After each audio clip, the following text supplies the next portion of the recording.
Magandang araw guys. Bali, nga pala. Ang Windows 10 ngayon hindi na siya magre-receive ng updates by October.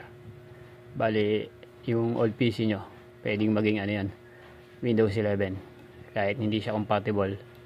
Bali, tingnan nyo yung computer ko. Ayan 8GB RAM. 500GB hard disk. Yung processor niya hindi compatible pero i3 lang na 3rd generation. Pero napagana kong maging Windows 11. Bali ang kailangan niya ito, Media Creation Tools. Media Creation Tools. Tapos itong ISO ng Windows 11. Yan dalawa na yan. Yan ISO yan. Bali ang kailangan niyo gawin. Windows 11 yan. Kita ko sa inyo. Windows 11 Pro. Bali ang kailangan nyo nito, pakita ko sa inyo, documents, downloads, documents. Ito i-copy paste sa sa Google. Okay, i-type nyo yan, i-type nyo yan, ita-type nyo yan, type nyo, screenshot nyo sa kanyo, i-type o sample ganyan copy, tapos punta ako sa Google.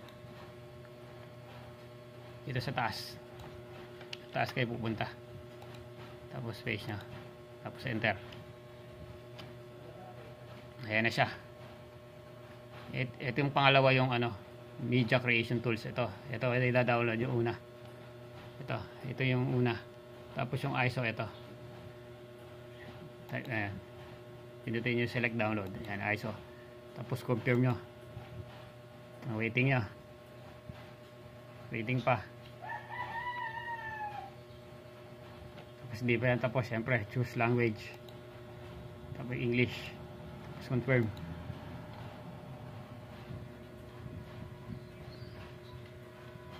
Tapos ayan na. Yan, pwede nyo na i-download.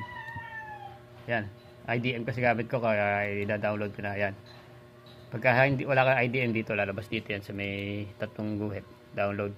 O kaya dito may lumalabas dito, and download. Dahil naka-IDM ako, wala dyan yan. Sa IDM siya yan. Yan lang kailangan yung tatlo na yan. Kailangan nyo ng ISO, tapos Media Creation Tools. Tapos tingnan nyo na rin kung pwede yung computer nyo. Bali download kayo ng PC Health Check. Download, i-type nyo na lang sa Google. Kaya nagda-download na yung ISO. Yan lang kailangan nyo, Creation Tools saka Windows 11 ISO. Sundan nyo lang yung video ko. Cancel ko na to kasi meron na ako